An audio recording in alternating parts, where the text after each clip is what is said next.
I wanted to surprise my wife at work. At the entrance, a security guard said, "No entry for unauthorized persons." When I said I was the CEO's husband, he smiled. "Sir, I see the husband every day. There he is coming out right now." I decided to play along. "Look, I'm going to level with you right off the bat. I'm an idiot. Not the lovable sitcom kind either. The full-blown premium grade certified organic variety of stupid that makes you wonder how I've survived this long without accidentally microwaving my phone." So there I was, Noah Carter, standing in the lobby of Brightline Media with a box of hazelnut Clairs that cost more than my first car payment, thinking I'm about to win Husband of the Year. 5 years married and I figured I'd do the whole surprise at work thing cause apparently I've learned nothing from literally every romantic comedy ever made. Surprises, they're only cute when you're the one planning them. When you're on the receiving end, they're basically emotional landmines wrapped in pretty paper. My wife Emma runs this place. CEO, corner office, the whole 9 yards. We're talking glass walls, chrome everything, and people power walking through the halls like they're training for the Caffeine Olympics. I just wanted to pop in, drop off some fancy French pastries, maybe steal a kiss while she pretended to be annoyed that I interrupted her very important business meeting. Simple, sweet, foolproof. Except I forgot the golden rule. Nothing is ever simple, and I'm definitely no fool's proof. I'm walking through those massive revolving doors, already feeling like $1 million in my nice jeans. And the button-down shirt Emma says makes me look presentable when this security guard materializes out of nowhere. And I mean, this guy looked like he bench-pressed small cars for fun. Uniform so crisp it could cut bread, chest puffed out like he's personally responsible for defending democracy. "Can't let you through, sir," he says, holding up a hand the size of a dinner plate. "Authorized personnel only."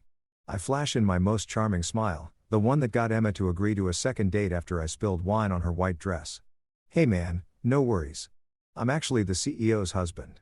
Just dropping off, sir." He cuts me off with the kind of patience you'd use on a toddler, claiming they're actually a dinosaur. "I see the CEO's husband every single day, and that's definitely not you." Record scratch freeze frame. "Yep, that's me. You're probably wondering how I got into this situation." I blink at him once, twice. My brain's doing this thing where it knows words are happening, but they're not quite computing. Like when you're half asleep and your alarm goes off and for a solid 30 seconds, you can't remember if you're late for work or if work is just a weird dream. "I'm sorry, what?" I managed to croak out. "The husband," Godzilla repeats, and I swear there's a hint of smugness in his voice now. "I see him every morning. Super nice guy. Always carries the CEO's briefcase. In fact, he glances at his watch like he's timing a bus route. He should be coming through right about now." And then the universe decides that I haven't suffered enough. The glass doors whoosh open with that fancy automatic sound. And out walks Emma. My Emma, my wife of 5 years, 3 months, and 12 days. She's wearing that Navy Powers suit I helped her pick out last month. Her hair pulled back in that way. That means she's had back-to-back meetings since dawn. She looks absolutely radiant, glowing like she just closed a multi-million-dollar deal or discovered the meaning of life. But here's the kicker. She's not alone. Walking beside her, and I mean right beside her, close enough that their shoulders are practically touching, is a man. Not just any man either. This dude looks like he walks straight out of a cologne commercial. Tall, probably 6'2", suit so sharp it could file taxes. Hair slicked back like he's got a sponsorship deal with whatever product makes hair look like liquid silk. And he's carrying her bag, her designer leather bag that she only uses for important clients. My jaw doesn't just drop, it crashes through the floor, the basement, probably all the way down to some confused mole's living room. They're laughing about something. She touches his arm. Just a casual touch, the kind that could mean nothing or everything depending on your current level of paranoia, which for the record just shot from 0 to DEFCON 1 in about 2.5 seconds. "See," Godzilla says beside me, sounding positively delighted. That's him. The husband. Mr. Reed comes in every day at 8:45 sharp. Mr. Reed. The husband. Those words are bouncing around my skull like a pinball on Red Bull.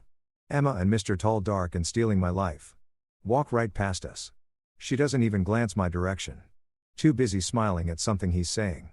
They head toward the executive elevators, the ones that require a special key card that I definitely don't have. I'm still standing there like a malfunctioning robot clutching a box of increasingly warm eclairs watching my wife disappear into an elevator with some GQ model who apparently everyone thinks is her husband. "Sir, you okay?" The guard actually sounds concerned now. "You look like you've seen a ghost." "Yeah," I hear myself say from somewhere far away. A ghost? That's exactly what I've seen. More like the ghost of my marriage, my trust, and my previously held belief that I knew what the hell was going on in my own life. But sure, let's go with ghost. Sounds less pathetic. The guard's radio crackles, and he turns away for a second. This is my moment.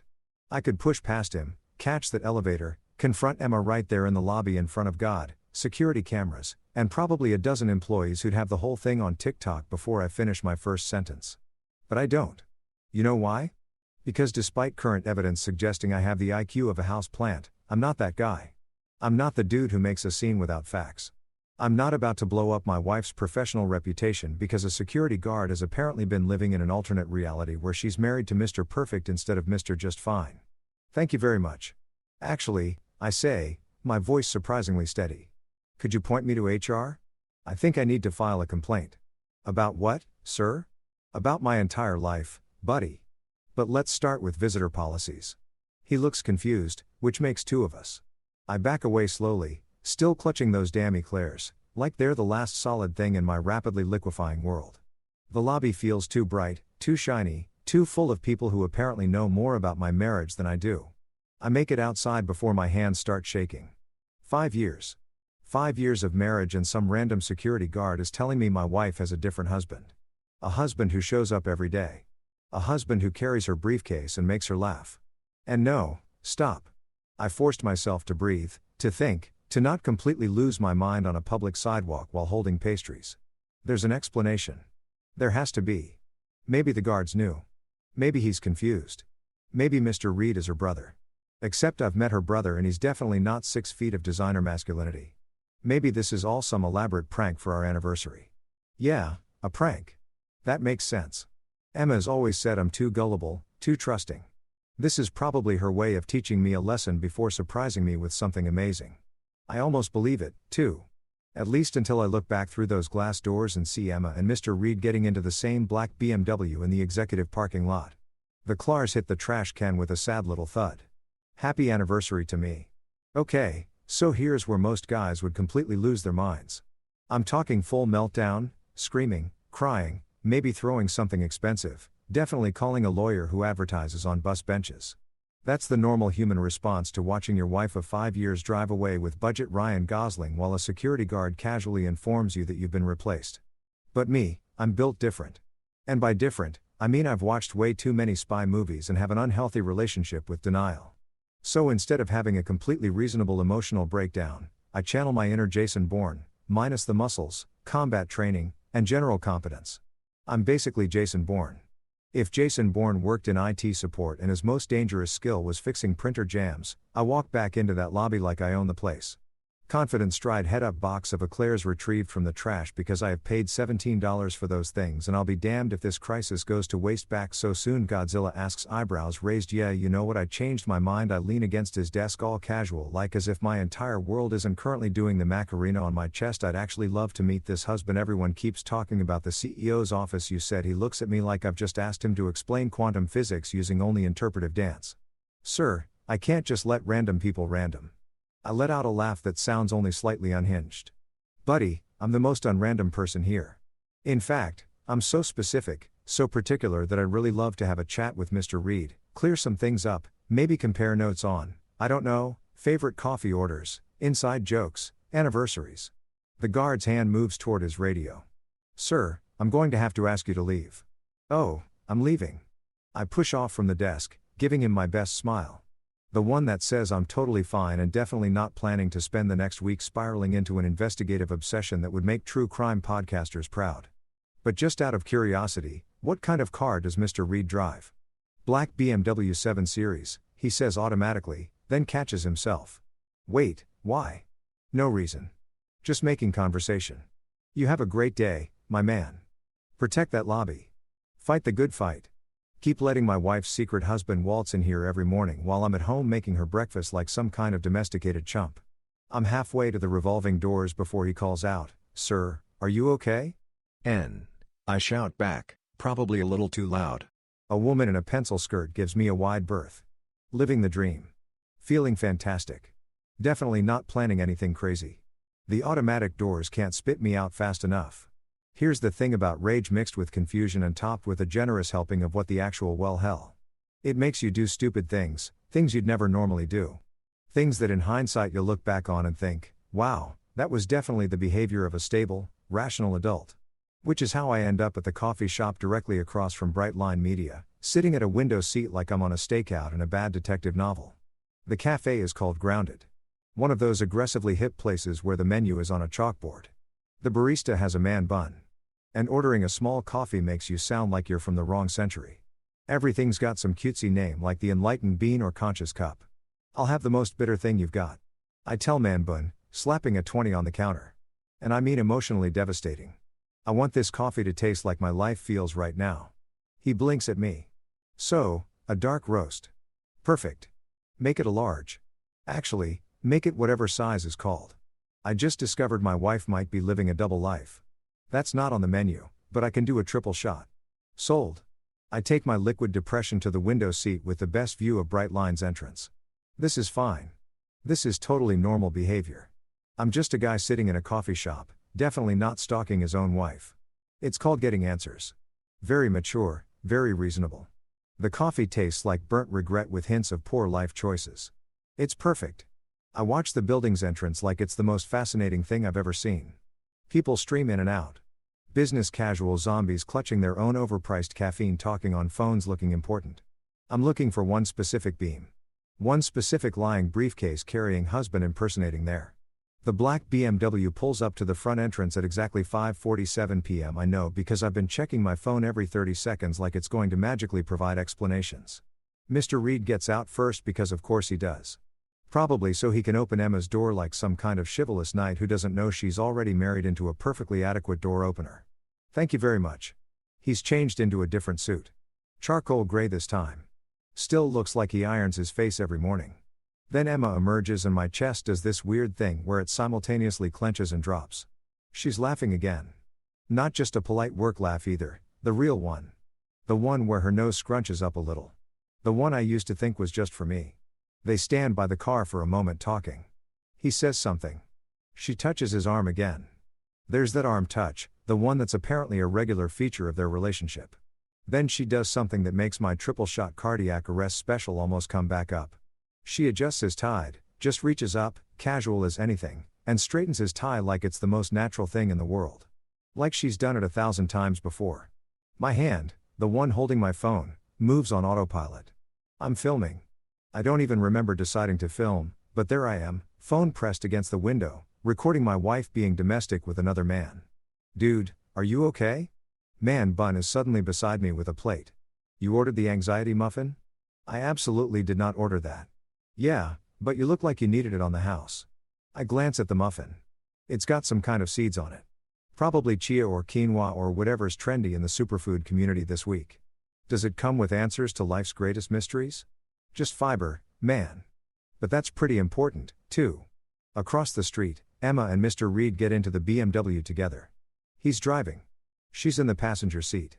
They pull away from the curb and I'm on my feet before my brain catches up to my legs. Thanks for the muffin, I yell, already heading for the door. You didn't eat it. Emotional support baked goods. I'll cherish the memory. I burst onto the sidewalk and immediately open my ride-share app. My fingers are shaking. Partly from the coffee, mostly from the adrenaline, entirely from the reality that I'm about to follow my own wife like I'm in a Lifetime movie. A Toyota Camry pulls up in 45 seconds.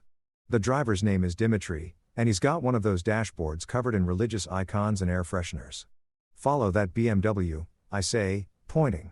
Dimitri turns around slowly. You are serious? Dead serious. This is because of woman. How did you is always because of woman. He sighed deeply like he's seen this movie 1,000 times. Okay, we follow, but I charge extra for drama. Fair enough. We pull into traffic 3 cars behind the BM. I'm sitting in the back seat of Dimitri's Camry, clutching my phone like it's the One Ring, watching my wife's car navigate through downtown traffic. This is my life now. This is what 5 years of marriage has led to. Me a probably stale anxiety muffin in my pocket. Paying surge pricing to tail my own wife. She is beautiful. Yes. Dimitri asks, glancing in the rearview mirror. The woman you follow? The most beautiful. And the man looks like he has a skincare routine that costs more than my car. Ah. Dimitri nods sagely. Is always the way. The BMW turns onto Riverside Drive heading toward the nice part of town. The part where restaurants have names like single words, flux or essence or pretentious. And the waiters describe your food like they're narrating a nature documentary.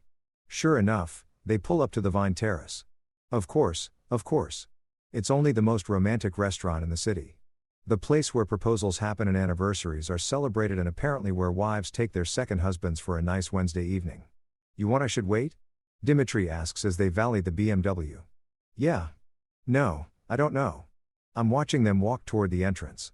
Mr. Reed's hand is on the small of Emma's back. Actually, can you just park somewhere with a good view of restaurant of my marriage ending? Is very sad, Dimitri says, but he parks across the street with a perfect sightline to the restaurant's front windows. I can see them being seated. Corner table candle light because apparently the universe has jokes. A waiter brings menus. They're both smiling, talking, looking like every other normal couple out for a nice dinner. Except one half of that couple is my wife. My phone's still recording. I don't know what I'm going to do with this footage. Exhibit A in divorce court. A really depressing TikTok. Blackmail material for when I need someone to take out the trash. They order wine. Red. Looks like Emma only drinks red wine when she's celebrating something. When we had our first date, she ordered red wine because she just landed her first major client. On our wedding day, red wine. When she made CEO, you guessed it, red wine. What exactly is she celebrating now? The waiter brings appetizers. They share something. Looks like bruschetta or maybe my will to live. Hard to tell from this distance. Mr. Reed says something that makes Emma laugh so hard she covers her mouth. That's her tell. When she's really genuinely amused, she covers her mouth like she's embarrassed by how much joy she's experiencing.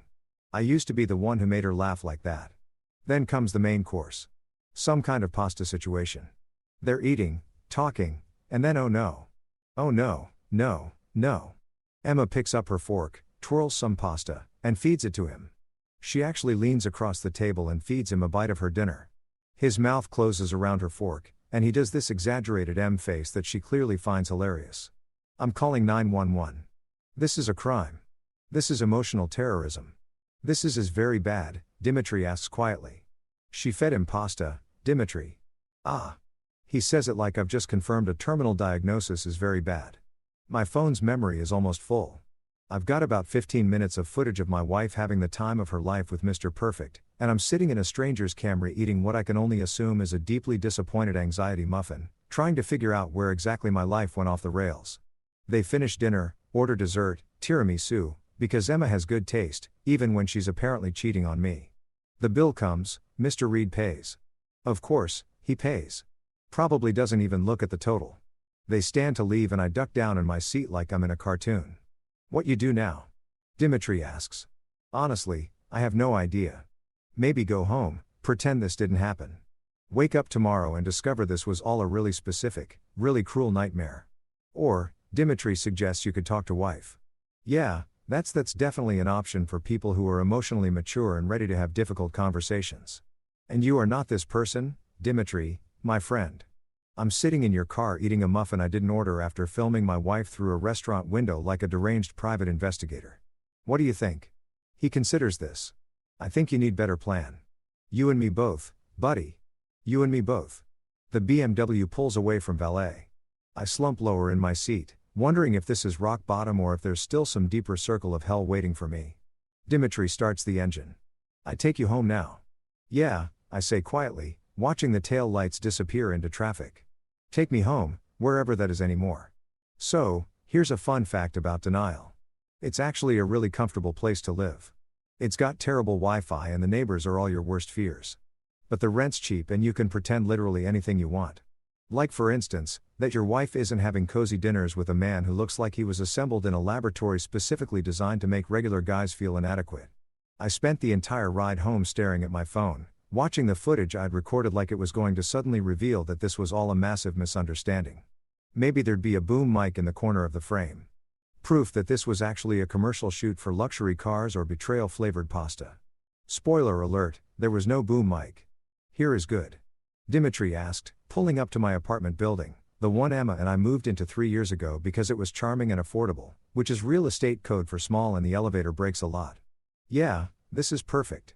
I handed him cash, including a generous tip because if anyone deserved hazard pay for emotional support, it was this man.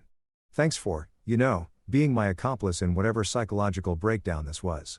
Is not breakdown, Dimitri said wisely. Is wake up. Sometimes we sleep through our lives. Sometimes we need alarm clock. That's actually pretty profound. I listened to a lot of podcasts while I drive. I trudged up 4 flights of stairs. Elevator was broken naturally and let myself into our apartment. Emma wouldn't be home for another few hours, which gave me time to do what any rational adult would do in this situation, completely spiral. I dropped onto the couch and opened my laptop. Time for some good old-fashioned internet stalking. If I was going to have a mental breakdown, I was going to have an informed one. LinkedIn was my first stop. Professional, classy, definitely not creepy. Julian Reed, Chief Operating Officer at Brightline Media. Harvard MBA, previously at Goldman Sachs, board member at 3 different companies I couldn't pronounce. The guy's resume read like a greatest hits album of success. His profile picture showed him at some charity gala, black tie, looking like money had sex with confidence, and produced a really annoying baby. I scrolled through his posts. Lots of corporate buzzword salad, synergy, paradigm shifts, leveraging core competencies.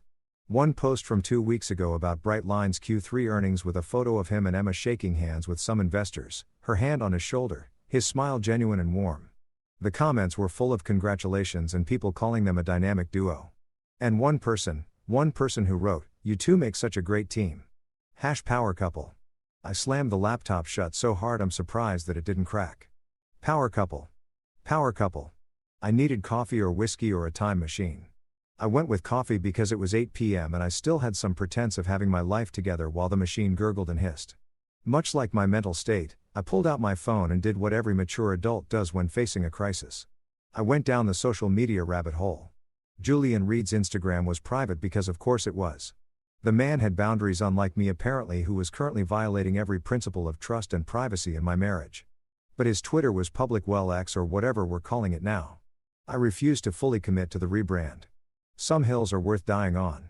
His posts were mostly business stuff. Retweets of industry news and the occasional motivational quote that probably made sense if you were the kind of person who woke up at 5 a.m. to do hot yoga and drink green smoothies. But then I found something interesting. A tweet from 3 weeks ago. Family is everything. Grateful for the ones who keep us grounded. Attached was a photo of Julian with a woman and a little kid maybe 5 or 6 years old. The woman looked like him. Same sharp features and confident smile. The caption on the photo said, "Saturday with my favorite people." I zoomed in. The woman was wearing a hospital bracelet. The kid was holding a balloon that said, "Get well soon." I switched back to LinkedIn, searching for any connection between Julian and this mystery woman. Found her in about 30 seconds. Victoria Reed, Clinical Director at Mercy General Hospital. Her profile listed Julian as a connection, and her bio mentioned she was proud sister to the world's best brother. Sister, not girlfriend, not affair partner, sister. The kid must be her son, which would make Julian an uncle. A family man who took Saturdays to visit his sister in the hospital. I sat back, coffee forgotten. This was good news, right? This meant Julian probably wasn't trying to steal my wife. He was just a guy with a sick sister who happened to work closely with Emma. Except that didn't explain the dinners, the arm touches, the tie adjustment. The way Emma laughed like she didn't have a husband at home eating anxiety muffins in a stranger's car. I went back to Instagram, created a burner account. Definitely not Noah Carter. I'm great at this spy thing. And sent Julian a follow request. I know. This is pathetic, but I was already 4 levels deep into pathetic town. Might as well check out the local attractions. While I waited to see if he'd accept, I started Googling signs your wife is cheating because apparently I hate myself. The first article listed all the classics. Suddenly dressing better. Emma always dressed great. Being secretive with her phone. She left it lying around all the time. Working late more often. She'd always worked late. And being emotionally distant. Okay, maybe a little, but we'd both been busy. None of it felt definitive. It was like reading a horoscope vague enough to apply to anyone if you squinted hard enough and were sufficiently paranoid. My phone buzzed. Julian had accepted my follow request. Jesus, that was fast. Did this guy just sit around waiting to approve random followers? Didn't he have a company to run? A wife to steal? Scrolled through his feed with the intensity of an FBI analyst hunting for terrorists. Most of it was what you'd expect. Gym selfies, of course. Photos of elaborate meals, naturally scenic shots from what looked like business trips because his life wasn't already annoyingly perfect. But then I hit the jackpot. Or maybe the opposite of a jackpot. A jack broke. Whatever. A photo from last month. Julian and Emma at some kind of corporate retreat. They're on a beach. White sand, turquoise water, the works. They're both in business casual, but Emma's wearing this sundress I'd never seen before. Yellow with little flowers. She looks absolutely radiant, hair down and wavy from the ocean breeze. They're laughing at something off camera. His arm is around her shoulders. The caption, "Great minds think alike. Even better minds think together." #Brightline retreat shamwork mom grateful. 147 likes, 32 comments, all variations of "you guys are amazing" and "dream team," and one from someone named Ashley who wrote, "Get yourself a work spouse like this." Work spouse. I'd heard Emma use that term before, usually when talking about her assistant or the head of marketing. But this felt different. This felt like a work spouse who'd been upgraded to the premium package with extra benefits. I checked the date. The retreat was 3 weeks ago. Emma had told me about it. Some leadership thing in Florida. She'd sent me photos of the hotel, complained about the conference food, FaceTimed me one night when she couldn't sleep. She hadn't mentioned Julian, not once. Not a single "Julian said the funniest thing today" or "Julian and I grabbed dinner after the workshops." Nothing. I scrolled further back, found more photos of them together. Always professional settings, conferences, office parties, ribbon-cutting ceremonies, but they were in almost every group shot, usually standing next to each other. In one photo from 6 months ago, at what looked like a company holiday party, Emma was adjusting Julian's pocket square while he laughed. The pocket square, the tie. She was always straightening something on him, like he was a Ken doll. She was styling for success. My coffee had gone cold. The apartment felt too quiet, too empty, too full of questions I didn't want to ask because I was terrified of the answers. I needed a plan, a real one, not just follow wife around like a creep and hope for the best. I needed information, facts, evidence that either proved Emma was cheating or confirmed I was losing my mind. Option 1, confront her directly. Ask her point blank about Julian and watch her reaction. Pros, honest, mature, straightforward. Cons, I'm a coward. And also, what if the answer is worse than the uncertainty? Option 2, hire a private investigator. Pros, professionals who know what they're doing, unlike me. As expensive. Also feels like admitting our marriage is a Lifetime movie. Option 3, keep investigating on my own, gather more evidence, and then confront her with facts. Pros, I get to feel like a detective might find exonerating evidence, gives me time to process. Cons, every crime podcast I've ever listened to would be screaming at me not to do this. I went with option 3, obviously, because I make excellent choices. I spent the next 2 hours building what I can only describe as a conspiracy theory board, but digital. I created a private note on my phone titled "Definitely Not About Emma." Again, nailing this subterfuge thing, and started listing everything I knew. Facts. Julian is COO at Brightline, works directly with Emma. Security guard thinks Julian is Emma's husband. They arrive together most mornings. They have regular dinners, or at least one dinner that I witnessed. Emma touches him frequently, arm, tie, pocket square. They attended a beach retreat together. Julian has a sister in hospital and a nephew. Julian is objectively more attractive than me. Okay, this might not be a fact, but it feels like one. Questions. Does Emma have feelings for Julian? Does Julian have feelings for Emma? How long has this been going on? Does anyone else at Brightline know? Am I the only person in the world who didn't realize my wife has a work husband? Why didn't she mention him before? Why does the guard think Julian is her actual husband? Theories. 1. They're having an affair. Worst case scenario also most obvious. 1. They're very close friends and I'm jealous. Possible, but doesn't explain the secrecy. 1. And it's all work related and I'm creating drama from nothing. Then why do I feel like something's off? 1. Simulation theory. And none of this is real. Unhelpful, but can't rule it out. I was staring at my phone trying to decide if adding a 5th theory about parallel universes was taking things too far when I heard keys in the door. Emma was home. I panicked, closed the note app so fast I almost threw my phone across the room and tried to arrange myself on the couch in a way that said, "Normal husband having a normal evening," rather than "paranoid investigator who's been stalking you through the internet." The door opened and there she was, still in her Navy Powers suit, hair slightly mussed from the day, carrying her briefcase and a bag from our favorite Thai place down the street. "Hey babe." She smiled at me. That real smile. The one that made me fall in love with her in the first place. I brought pad thai. Extra peanuts. Just how you like it. And just like that, all my theories and investigations and carefully catalogued evidence felt stupid. This was Emma. My Emma. The woman who remembered and let how I liked my noodles. Who brought home dinner even though she'd probably been working since dawn. Who was looking at me right now with nothing but affection. Maybe I was going crazy. Maybe I was manufacturing problems where there weren't any. Maybe. How was your day? She asked, setting the food on our kitchen counter. And I looked at her, really looked at her, trying to find any hint of guilt or secrecy or anything that suggested she was living a double life. I found nothing. Just my wife, tired from a long day, being thoughtful and sweet. It was fine, I lied. Totally normal. Definitely didn't follow you to a restaurant or create a burner Instagram account to stalk your coworker, she laughed, thinking I was joking. You're such a weirdo. That's why I love you. She kissed my cheek and went to change out of her work clothes, leaving me alone with the Thai food and my thoughts and the growing certainty that I was either about to uncover the truth or completely destroy my marriage trying, possibly both. I pulled out my phone and added one more line to my notes. Tomorrow, go back to Bright Line. Get past security, find out what the hell is actually going on. The pad thai was delicious, by the way. Extra peanuts and everything. Tasted like impending doom, but in a really flavorful way. You know what's great about insomnia? Absolutely nothing. But you know what insomnia is great for? Overthinking every single moment of your relationship and wondering if you've been living in a romantic comedy where you're not the love interest. You're the oblivious best friend who doesn't realize the main character has moved on. I spent the entire night staring at the ceiling while Emma slept peacefully beside me, which by the way felt like its own kind of betrayal. How dare she sleep soundly while I'm over here having an existential crisis that would make Hamlet say, "Dude, relax."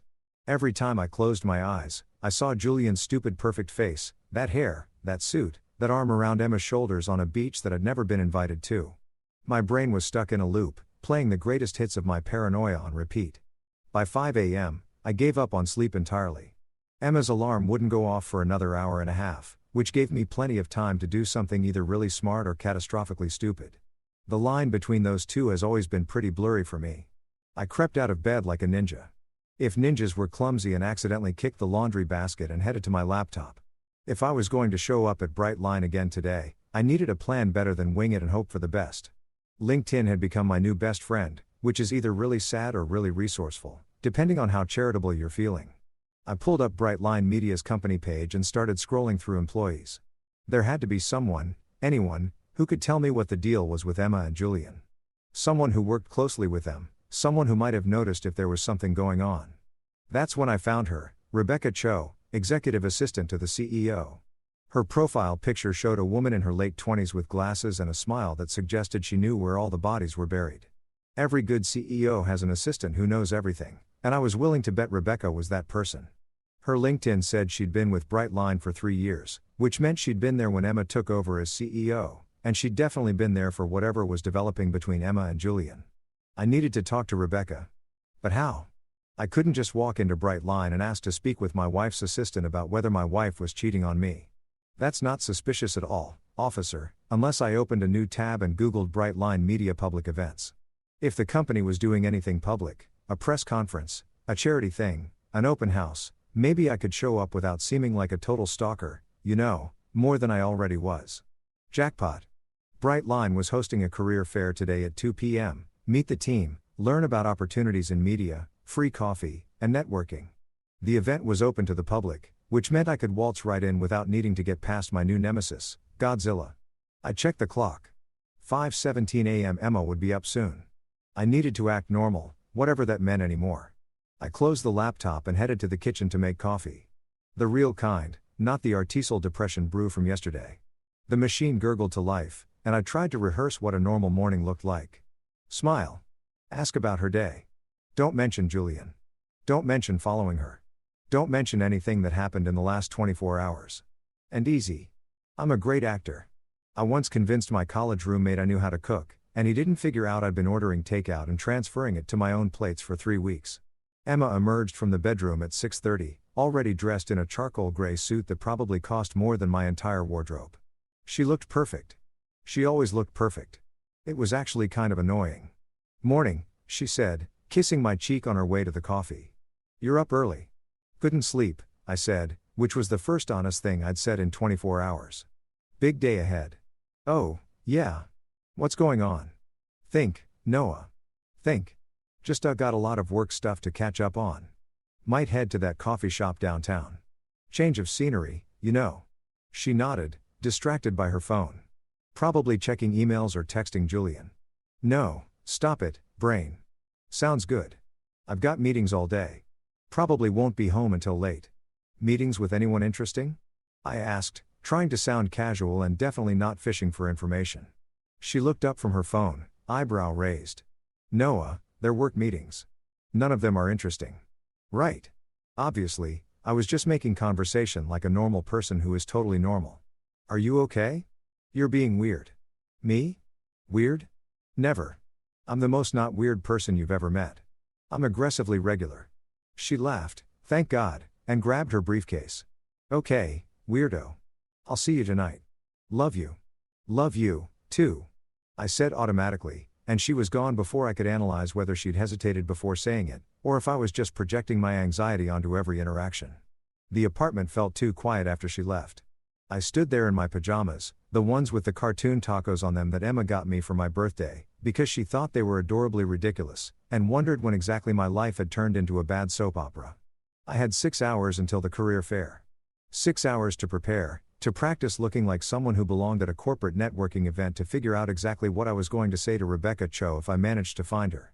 I spent those 6 hours doing what any rational person would do. I went full FBI. First, I needed to look the part. The taco pajamas weren't going to cut it. I dug through my closet for my interview suit, the one I'd worn exactly twice both times to weddings. Navy blue, saw slightly wrinkled because I'm not the kind of guy who owns an iron or knows how to use one. I threw it on the bed and moved to phase 2 research.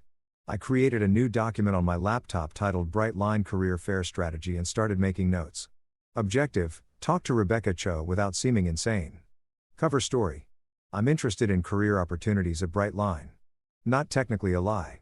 I'm very interested in whether my marriage has opportunities to continue existing. Questions to ask: what's it like working at Bright Line? Ease her in. What's the CEO like? Casual. Casual. Not suspicious. I heard the CEO and COO are really close. Is that true? Abort. Abort. Too obvious. Okay. So, I needed to be more subtle. I could do subtle. I'm a subtle guy. I once went in an entire dinner party without mentioning that I could solve a Rubik's Cube in under 2 minutes. That's restraint.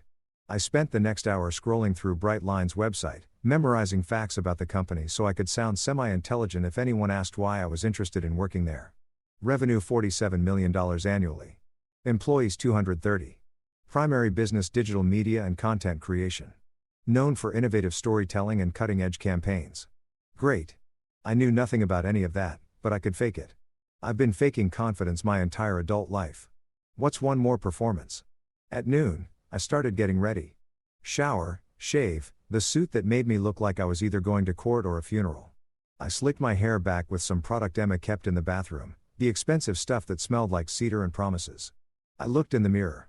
The guy staring back at me looked almost professional, almost like someone who belonged at a career fair and not like someone who was using a career fair as a cover to investigate his wife's potential affair. You got this, Moss, I told my reflection. You're Noah freaking Carter. You've survived worse than this. Technically, I hadn't, but positive self-talk is important. I grabbed my laptop because people at career fairs bring laptops, right? And headed out. The elevator was working for once, which I took as a good omen. The universe was on my side, or at least not actively trying to sabotage me, which was about as much as I could hope for these days. And the ride shared to Bright Line took 20 minutes. Not Dimitri this time, some kid named Tyler, who spent the entire ride telling me about his SoundCloud. I gave him 5 stars because I'm not a monster, even if his music sounded like a robot having a breakdown. Bright Line Media looked different in the afternoon, less intimidating, more approachable. There were balloons outside, corporate blue and white, and a banner that said, "Your future starts here." My future, right?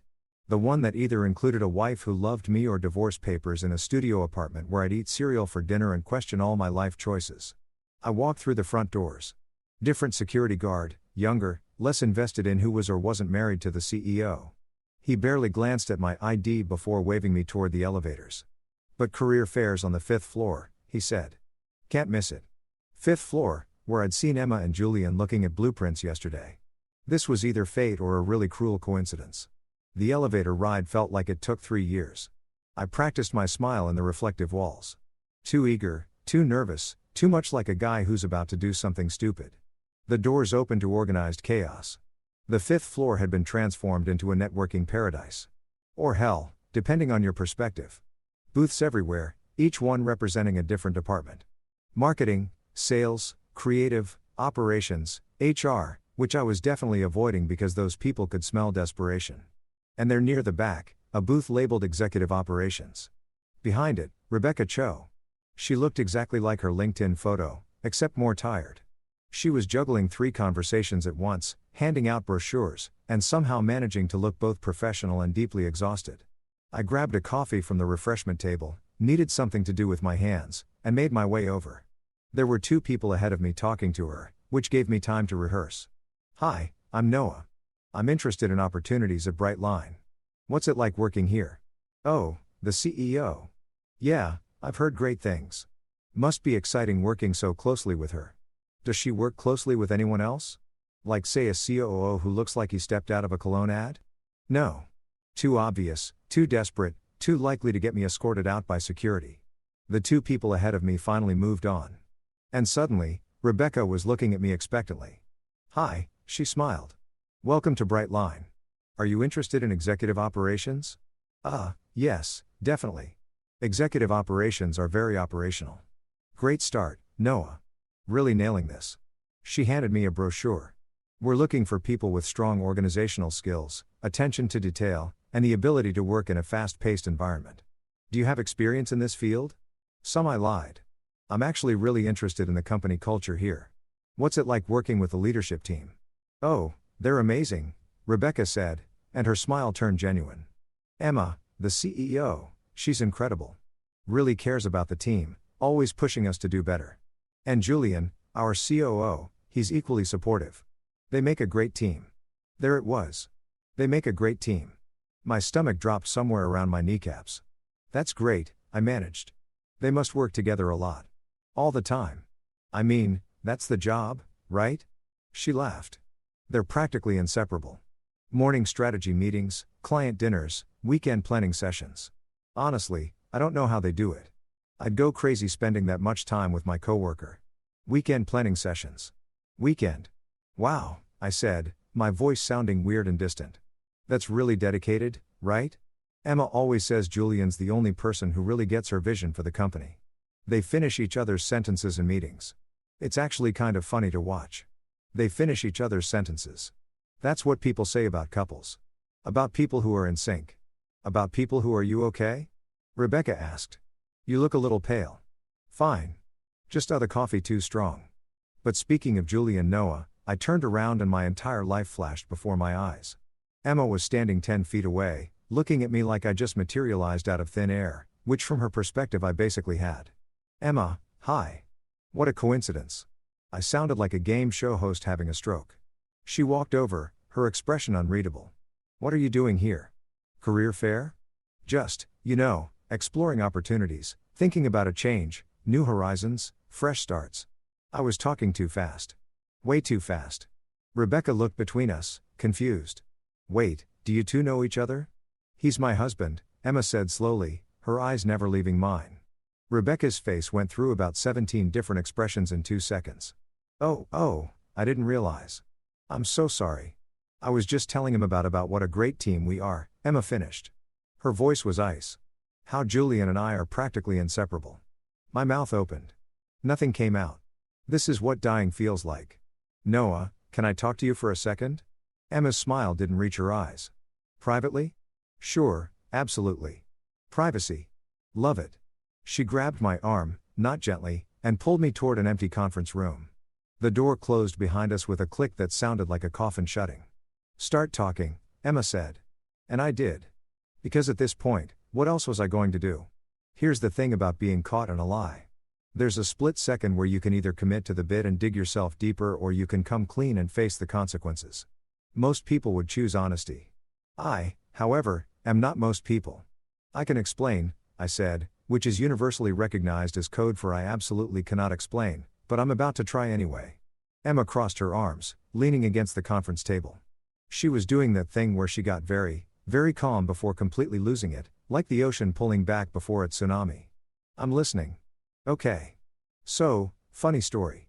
This better be hilarious, Noah. Right. So, yesterday I came by to surprise you for our anniversary with eclairs from Bliss Bakery, your favorite. Her expression softened slightly.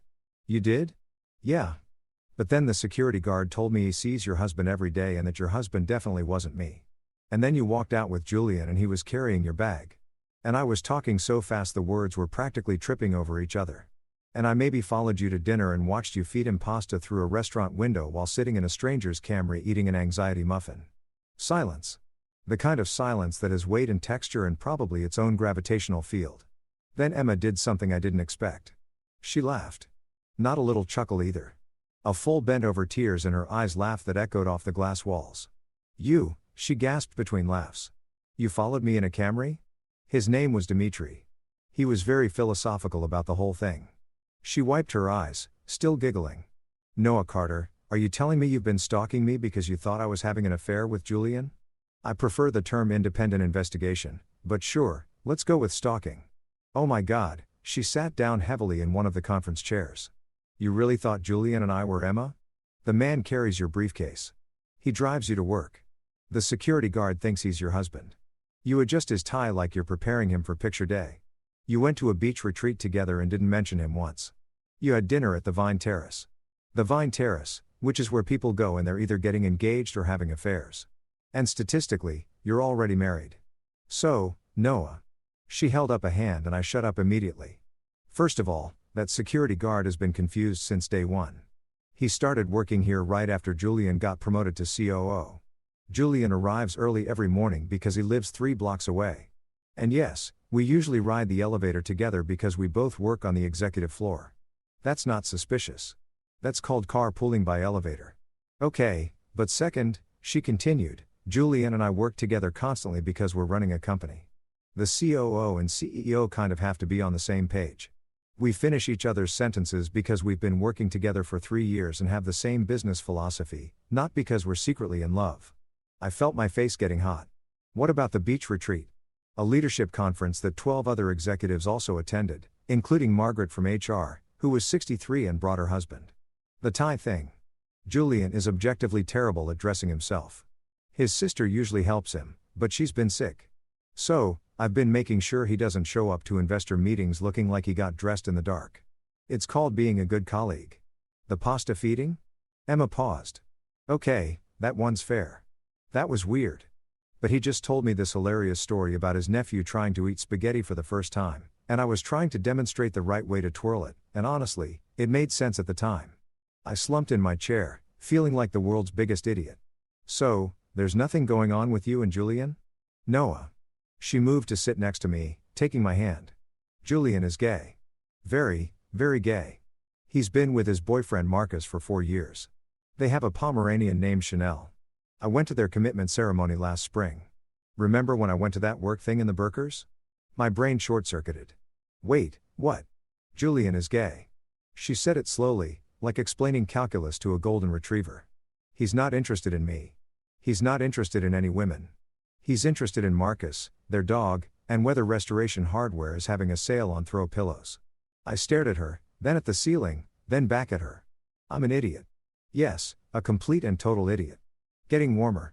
I created an entire conspiracy theory in my head, stalked my own wife, created a burner Instagram account, and spent yesterday evening in a Camry with a philosophical ride-share driver. All because I jumped to conclusions based on literally nothing. Now you're getting it. She squeezed my hand.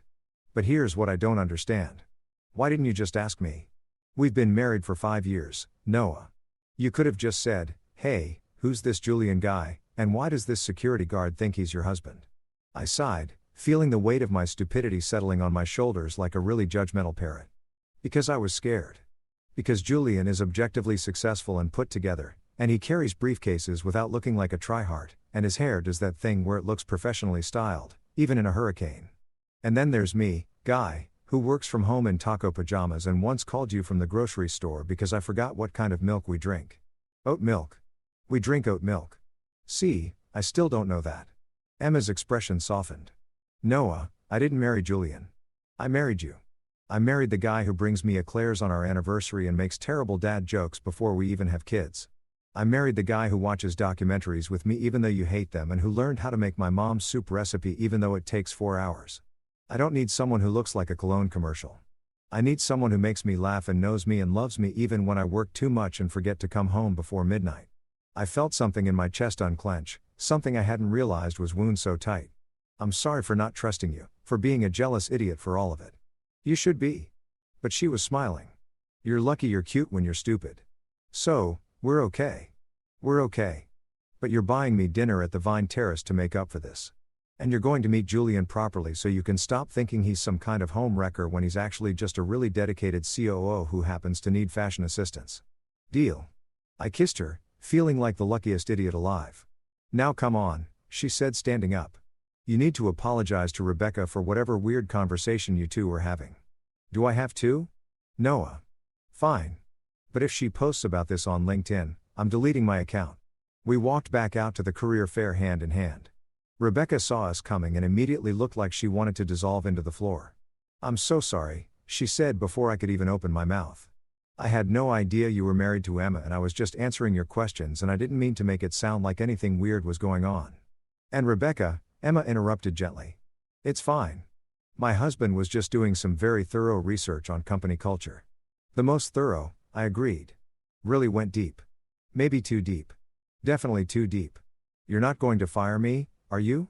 Rebecca asked, looking genuinely worried. Only if you tell anyone about this, Emma said, but she was smiling. This stays between us, okay? Rebecca nodded so hard I thought her head might fall off. Absolutely. Completely confidential. I'll take it to my grave. Perfect. Emma squeezed my hand. Now, if you'll excuse us, I need to introduce my husband to my COO so he can stop stalking him on social media. You know about the burner account? I asked as we walked away. Noah, you named it, definitely not Noah Carter.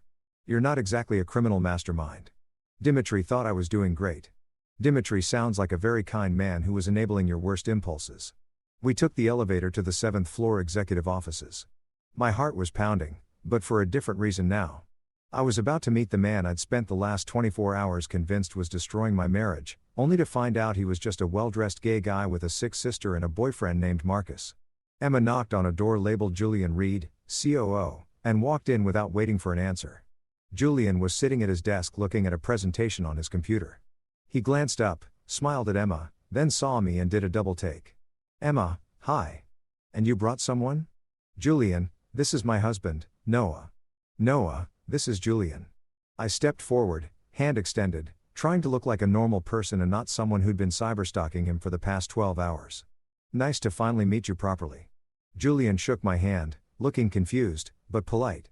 Finally. Have we met improperly before? Long story, Emma said quickly. The short version is that Noah thought we were having an affair. Julian's eyes went wide. Then he laughed. A genuine surprised laugh. Wait, seriously, Emma? You didn't tell him about I know. My fault. I should have mentioned my incredibly gay COO who I work with constantly. Incredibly gay. Julian agreed, still grinning. Like aggressively homosexual. Marcus and I just adopted a second Pomeranian. We named her Versace. We're those people now. I felt my face burning. I'm really sorry for assuming things and possibly stalking your Instagram. Did you send me a follow request from an account called Definitely Not Noah Carter? Maybe. I thought that was spam.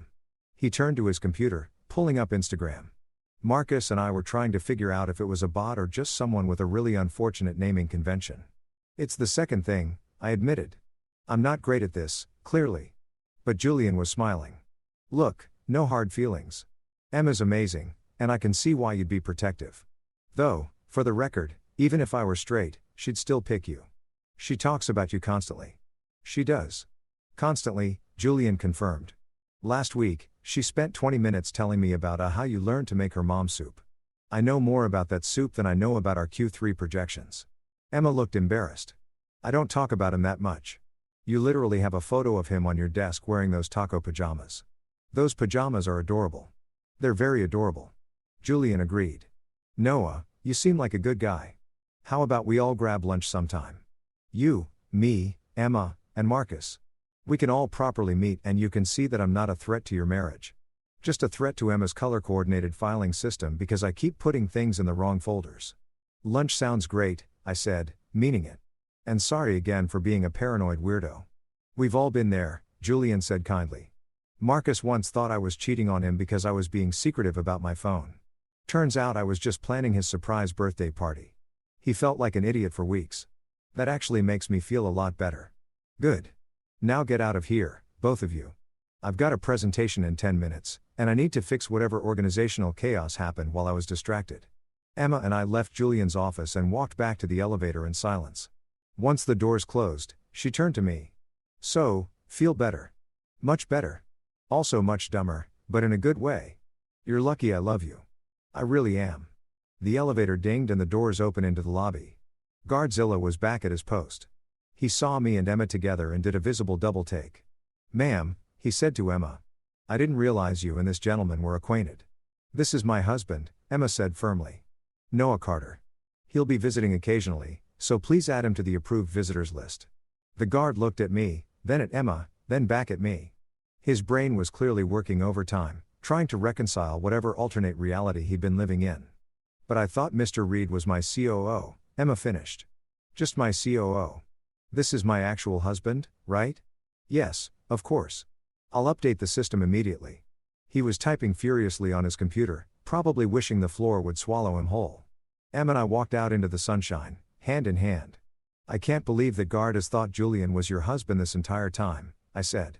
I can't believe you created an entire conspiracy theory instead of just asking me about it. In my defense, the evidence was very compelling. The evidence was you being jealous and jumping to conclusions. Same thing. She laughed, pulling me closer. Come on, let's go home. You're making me that 4-hour soup tonight as penance. Worth it, I said, kissing her temple. And it was. That evening, standing in our kitchen chopping vegetables for Emma's mom's legendary soup, I had what you might call an epiphany, or maybe just a realization that I'm the kind of person who should probably talk to a therapist about his trust issues and tendency to catastrophize. You're doing it again, Emma said from the couch where she was supposedly working but was actually watching me with amusement. Doing what? That thing where you overthink while cooking. Your face gets all scrunched up. It's very cute and also slightly concerning. I set down the knife. I'm just thinking about how stupid I was. We've established that. No, but like really stupid. Emma, I followed you. I created fake social media accounts. I spent hours convinced you were cheating on me instead of just asking you a simple question. She closed her laptop and came over to the kitchen island, settling onto one of our stools, the ones we bought at IKEA and spent 6 hours assembling because neither of us believed in reading instructions. Okay, she said seriously, let's actually talk about this, not the Julian thing. We had beaten that horse to death. But the real question, why didn't you feel like you could just ask me? I focused very hard on dicing an onion, which was convenient because now I had an excuse for my eyes watering. Because I was scared of what? The answer. I set down the knife again because apparently we were doing this now. When I saw you with Julian, saw how you laughed with him, how comfortable you were, how you guys just fit together in this professional power couple way, I realized I never feel like I fit into your world. My world? Yeah. Your world of corner offices and business trips and wearing clothes that cost more than my car.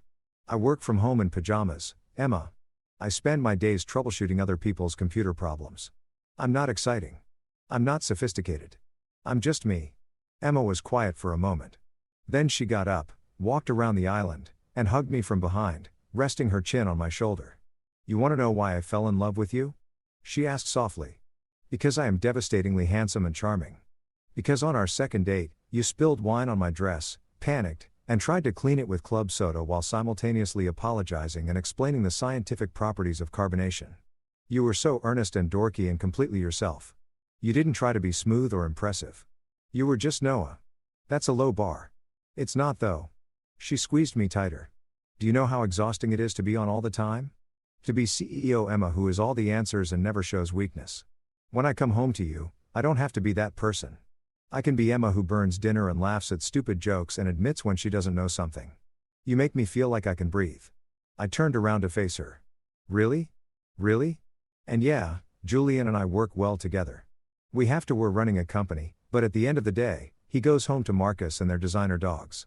And I come home to you in your taco pajamas. And I wouldn't trade that for anything. Even though I'm a paranoid idiot who stalks you through restaurant windows, especially because of that. She kissed me though. We're going to work on the communication thing. Deal. Deal. Good. Now finish that soup. I'm starving and you owe me approximately 17 hours of cooking for putting me through this drama.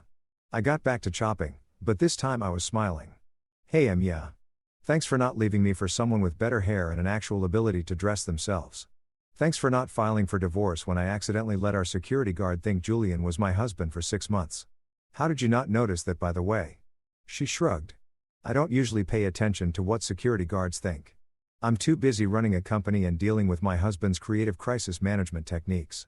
That's fair. The soup took 4 hours just like it was supposed to. We ate it at 11 p.m. sitting on the couch with the TV playing something neither of us was really watching.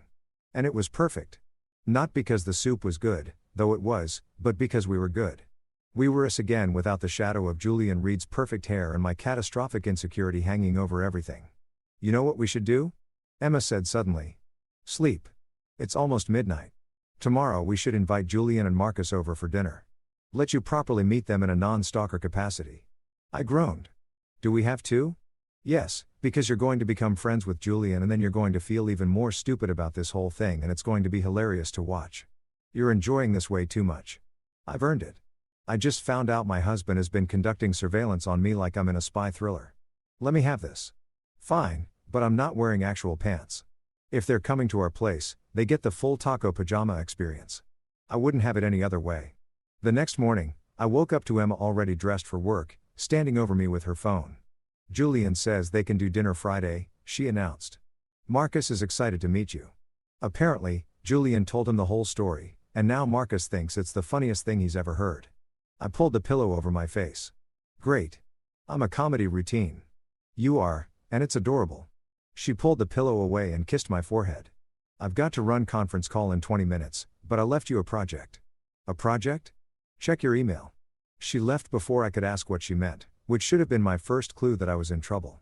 I grabbed my laptop and opened my email. There, sitting at the top of my inbox, was a message from Emma with the subject line, "Your new assignment." I opened it. Noah, since you've apparently discovered a hidden talent for investigation, albeit misguided investigation, I'm putting those skills to use. Brightline is working on a new community project, and we need someone to research and compile information about local children's charities. It's volunteer work, but it comes with the following benefits.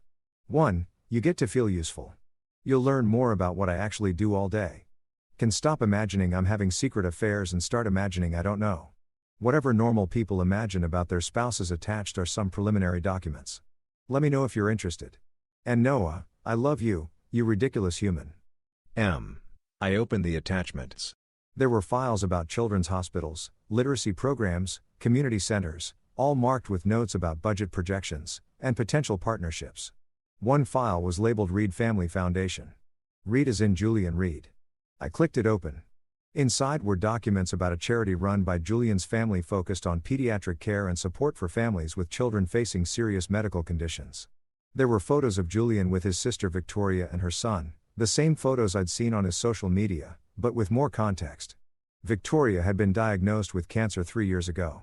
Julian had started the foundation to help cover her treatment costs and support other families going through similar situations. The foundation had grown significantly and now Brightline Media was partnering with them to build a new children's wing at Mercy General Hospital. There was a photo from last month. Emma and Julian at the groundbreaking ceremony, both wearing hard hats and holding shovels, surrounded by kids and families. Emma was laughing, one arm around Julian's shoulder, the other high-fiving a little girl in a wheelchair. This was what she'd been working on. This was why she'd been spending so much time with Julian. Not because they were having an affair, but because they were trying to do something good, something that actually mattered. And I'd been too busy playing detective to notice. I spent the rest of the day reading through the documents, making notes, researching similar programs in other cities. By the time Emma came home at 7 p.m., I had a full report compiled, complete with recommendations, budget suggestions, and a list of potential partners. So she asked, dropping her briefcase by the door. What do you think? I think you're amazing, I said honestly. And I think I'm an idiot for not asking what you were actually doing instead of assuming the worst. She smiled, coming over to look at my laptop. These are good notes. Really good. Did you find the information about the children's literacy program? Yeah, I think you should partner with them, too. They're already established in the community, and it would help with outreach. That's exactly what Julian said. She paused. You know, you could actually help with this project. We need someone to coordinate the community outreach, and you're good with people. I work in IT support. You help confused people solve problems all day. That's literally what community outreach is. I looked at the documents on my screen, then at Emma's hopeful expression. You really want me involved in this? I really do. I meant what I said in that email. I want you to understand what I do, and I think you'd be good at this. Plus, you'd get to work with Julian, which means you can finally realize he's just a regular person who happens to have better fashion sense than most. When you put it that way, is that a yes? That's a yes. But I'm still wearing the taco pajamas to dinner on Friday. Wouldn't dream of changing that rule. Friday came faster than I expected.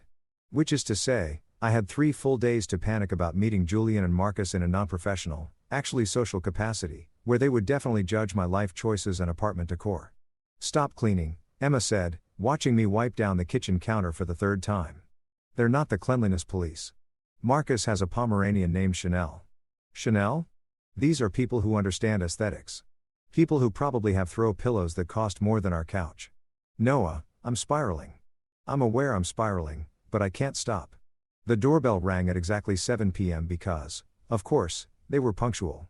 I opened the door to find Julian looking somehow even more put together in casual clothes.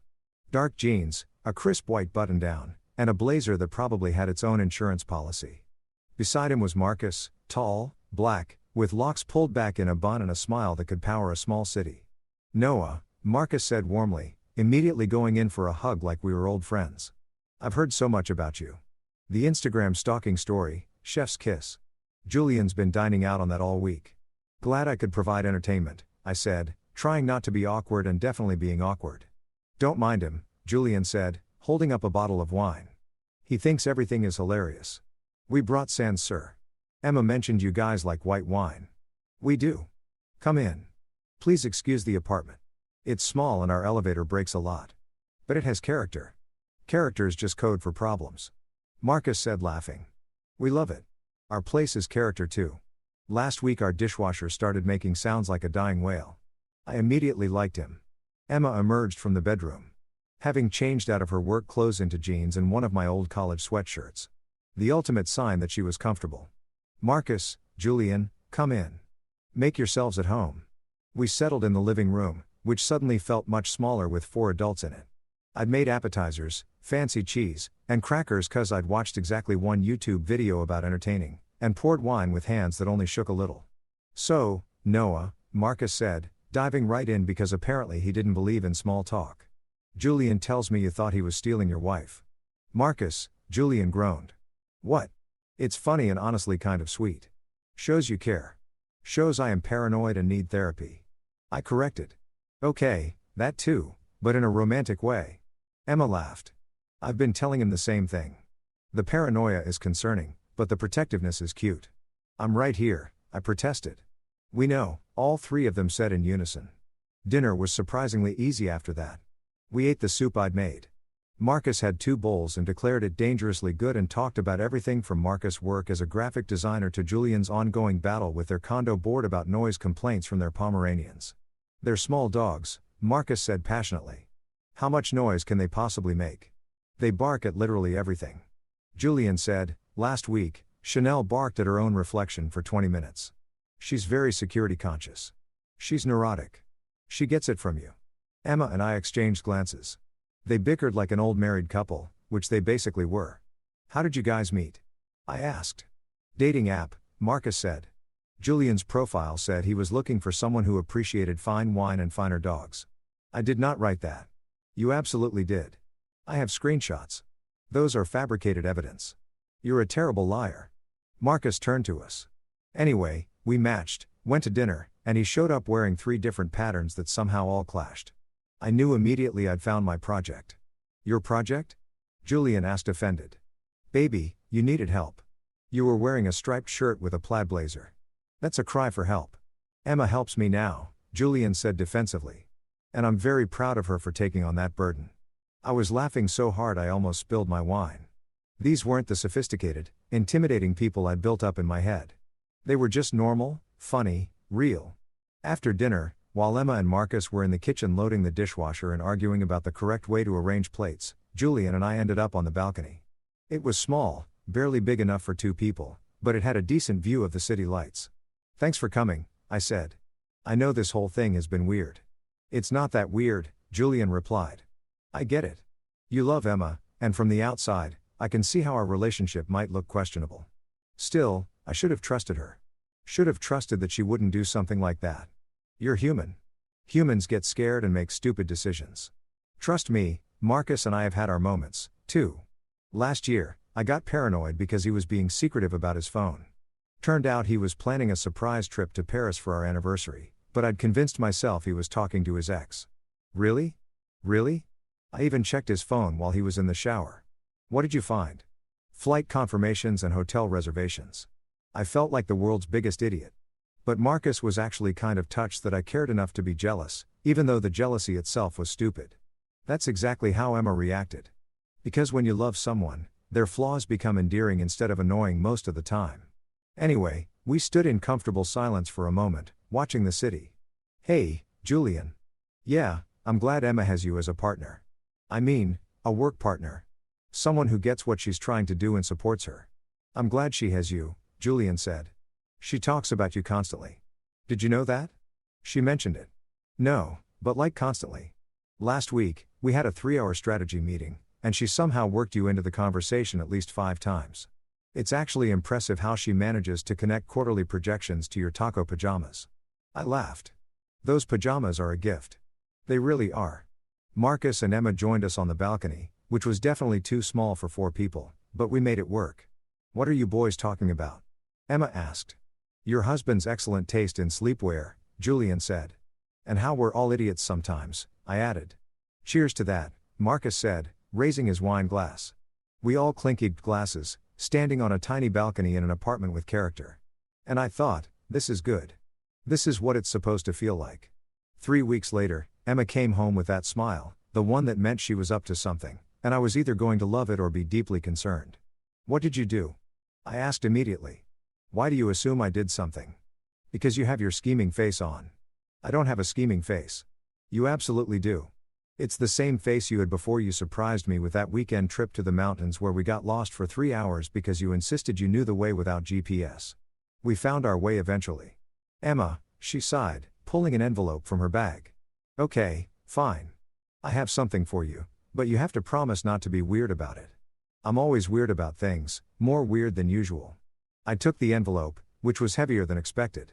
Inside was an invitation. Fancy card stock, embossed lettering, the works. "You are cordially invited to the grand opening of the Carter Wing at Mercy General Hospital." "The Carter Wing?" I looked up at her. "What is this? Remember that consulting bonus you got last year? The big one from that corporate client you spent 6 months helping?" "Yeah.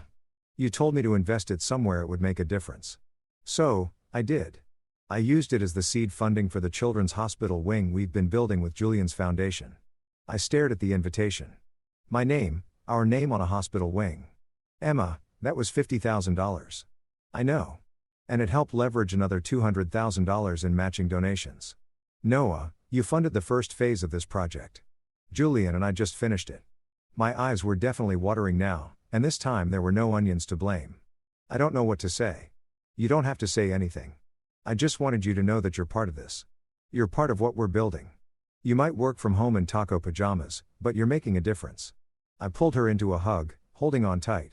"Have I mentioned that I love you?" "Once or twice," she murmured into my shoulder. "But I don't mind hearing it again. I love you, even when I'm being a paranoid idiot who creates conspiracy theories instead of just asking questions. Especially then." The grand opening was scheduled for the following Saturday. Emma had arranged for us to get a tour beforehand, so we showed up early. Me in an actual suit, Emma in a dress that made her look like she was about to broker world peace. Julian and Marcus were already there along with Victoria and her son Tyler. The kid was in remission now, looking healthy and energetic, running around the new wing with the kind of enthusiasm only children can muster. "Noah."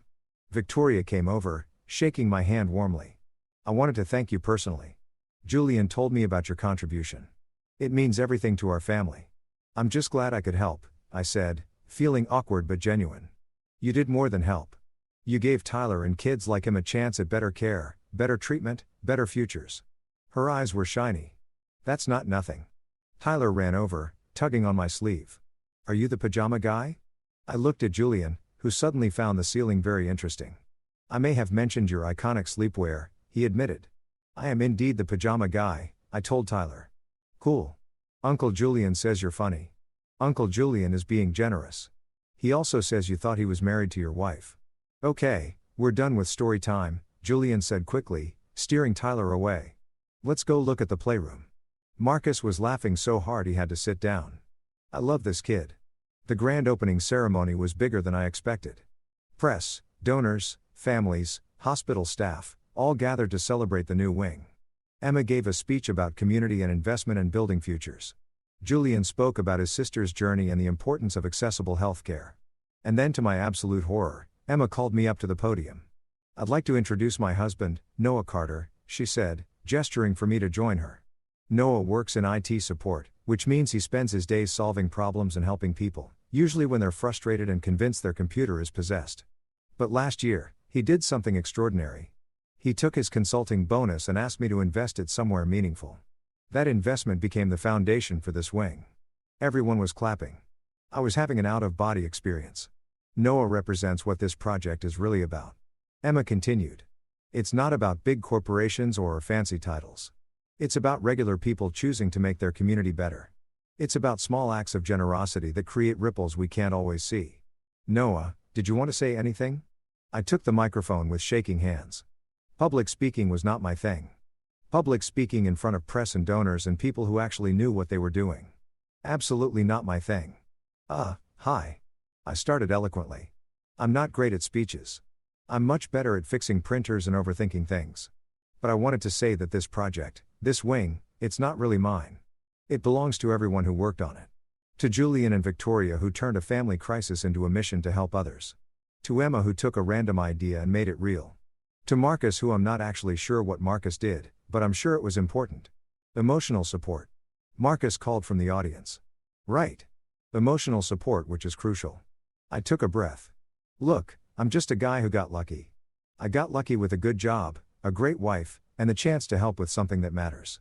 If you're here today, it's because you care about kids like Tyler getting the care they need. That's what matters. Not me, not my pajamas. The pajamas matter, Tyler yelled. Everyone laughed. Okay, the pajamas matter a little, I conceded. But mostly, this is about community, about choosing to be part of something bigger than ourselves. So, thank you all for being here, and thank you for caring. And I'm going to stop talking now before I say something embarrassing. Too late, Marcus shouted. More laughter. Emma squeezed my hand as I stepped away from the microphone, and I thought, this is what it's all about. Not the speeches or the recognition, but the feeling that you've been part of something good. After the ceremony, we tarred the wing properly. It was beautiful. Bright colors, murals on the walls, play areas for kids, comfortable spaces for families. In the main hallway, there was a plaque. The Carter Wing, dedicated to compassion, community, and second chances. Small acts of generosity create ripples we can't always see. You used my fumbling speech quote, I asked Emma. It was a good quote, she said. Very you. Julian appeared beside us. Victoria and Tyler in tow. So, what do you think? I think this is incredible, I said. Honestly, I think you guys built something that's going to help a lot of people. We built it, Julian corrected. All of us. Team effort. Team effort. I agreed. Tyler tugged on my sleeve again. Mr. Pajama Guy. Just Noah is fine. Will you come visit sometimes when I have checkups? My heart did that thing where it simultaneously expanded and broke a little. Absolutely. I'll be here. Will you wear the pajamas, Tyler? Victoria started, but I held up a hand. You know what? Maybe I will. Hospital gowns are overrated. Taco pajamas are clearly the superior choice. Emma laughed, Marcus cheered, and Julian looked like he was reconsidering every life choice that had led to this moment. But Tyler was beaming, and that made it all worth it. 1 month after the grand opening, Emma and I attended the hospital's monthly family event, a Saturday morning thing where kids in treatment could come play games, do art projects, and just be kids for a few hours. I'd become a regular volunteer, which was simultaneously the most rewarding and most humbling thing I'd ever done. Turns out when you're not busy creating conspiracy theories about your wife's colleagues, you have time to actually do good in the world. Who knew? Tyler had become my unofficial buddy. Every time I showed up, he'd run over and demand I judge whatever Lego creation he'd made that week. The kid was building increasingly elaborate structures. Last week, he'd made a spaceship with a functioning drawbridge. I didn't even know Lego spaceships could have drawbridges. Noah. He spotted me from across the playroom and came sprinting over. Look what I made. He held up a Lego figure wearing what appeared to be pajamas made from tiny printed blocks. Is that it's you? I made Lego pajama guy. I took the figure carefully, genuinely moved. Tyler, this is the best thing anyone's ever made for me. Really? Really? Can I keep it? Duh. That's why I made it. Emma appeared beside me, camera in hand. I need a photo of this for posterity for blackmailed. You mean same thing? She snapped a picture of me holding Lego pajama guy while Tyler grinned beside me. Julian and Marcus showed up around noon bringing pizza for the kids and families. We'd fallen into an easy friendship over the past month, the kind where Marcus sent memes at 2 a.m. and Julian asked for my opinion on presentation slides even though I knew nothing about corporate presentations. The dream team, Marcus announced, setting down pizza boxes. Together again. We were literally here 3 days ago, Julian pointed out. And yet, it feels like forever. I'm sentimental. We spent the afternoon playing games with the kids, helping with art projects, and generally making fools of ourselves in the name of entertainment. Victoria found me during a brief break while I was recovering from an intense game of musical chairs that I'd lost spectacularly. I wanted to talk to you, she said, sitting beside me. If this is about my musical chairs performance, I know it was bad. The 6-year-old who beat me made sure I knew.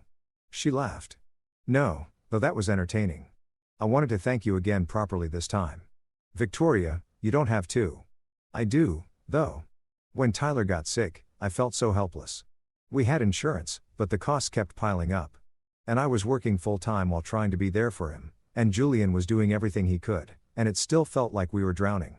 This wing, what you and Emma and Julian built, it's changing lives. Not just Tyler's, but so many other families. I didn't know what to say, so I just squeezed her hand near. Tyler talks about you constantly, she continued, about the pajama guy who brings him Lego and tells bad jokes and makes him laugh. You've become part of his healing process, Noah. That matters more than any donation. I'm just showing up. That's exactly it. You're showing up consistently, genuinely. That's what these kids need. People who show up. After she walked away, Emma found me suspiciously misty-eyed by the juice boxes. You okay? She asked. Yeah, just this is good, right? What we're doing here. The best, she agreed, kissing my cheek. You're doing great. Even though I almost ruined everything by being a paranoid mess who thought you were cheating, especially because of that. Your paranoia led to us having dinner with Julian and Marcus, which led to you getting more involved with the project, which led to you being here every week making kids laugh. Sometimes stupid decisions lead to good outcomes. That's a very generous interpretation. I'm a very generous person. You really are.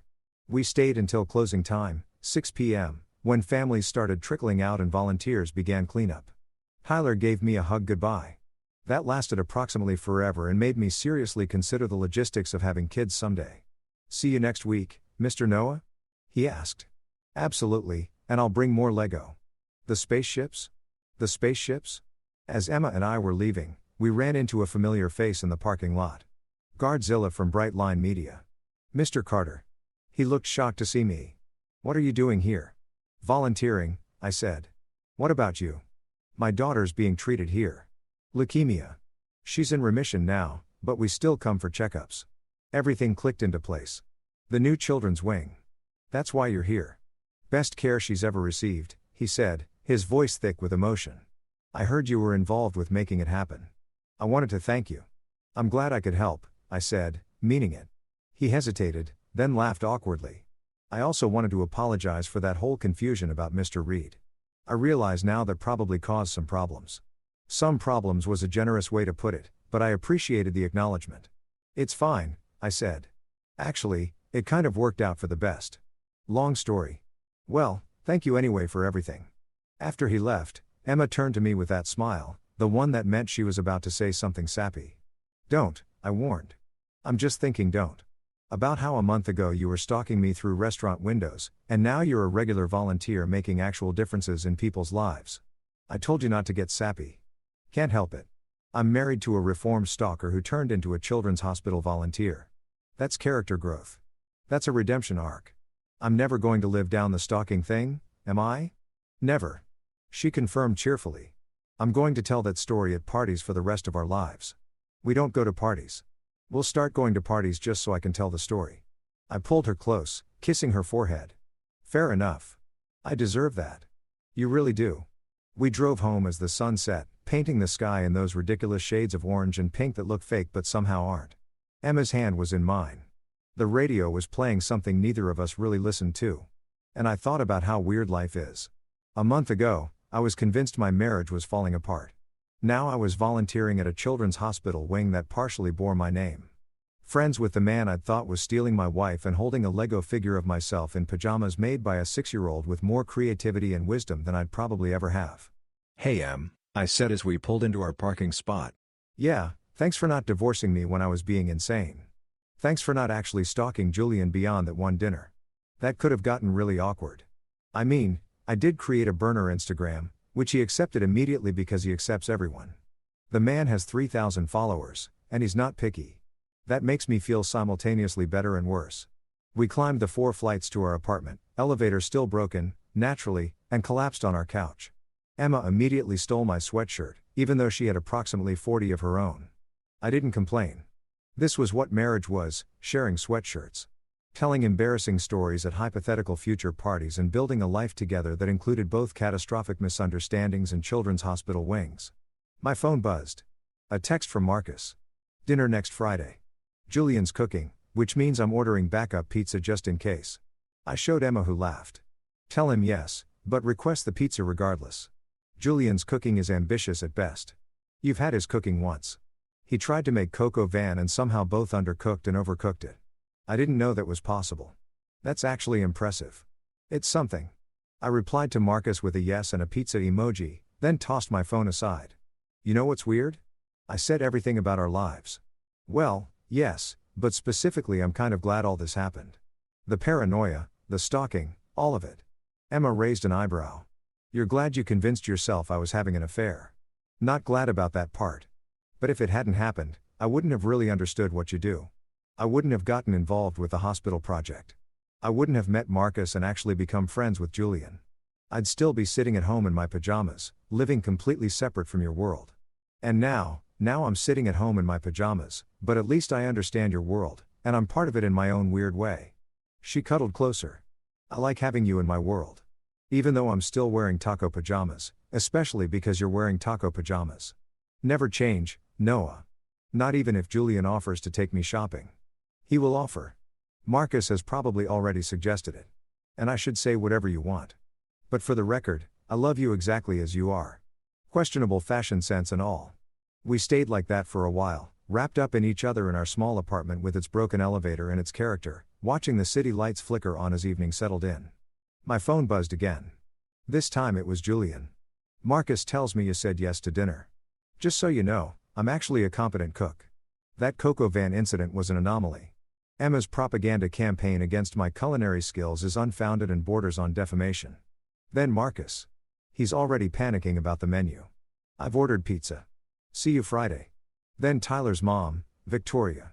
Tyler wanted me to tell you he's building a Lego hospital now. You're responsible for this obsession. Then a photo from Julian. Him and Marcus on their couch. Both Pomeranians asleep on their laps. Marcus making a ridiculous face while Julian looked exasperated but fond. Emma looked over my shoulder reading the messages. We have weird friends. The best kind. And I agreed. And somewhere in the city, at a hospital wing that bore our name, kids like Tyler were getting treatment and care and maybe building Lego spaceships with drawbridges. And somewhere in a corner office, a security guard was going home to his daughter who was in remission, grateful for a facility that gave her the best chance.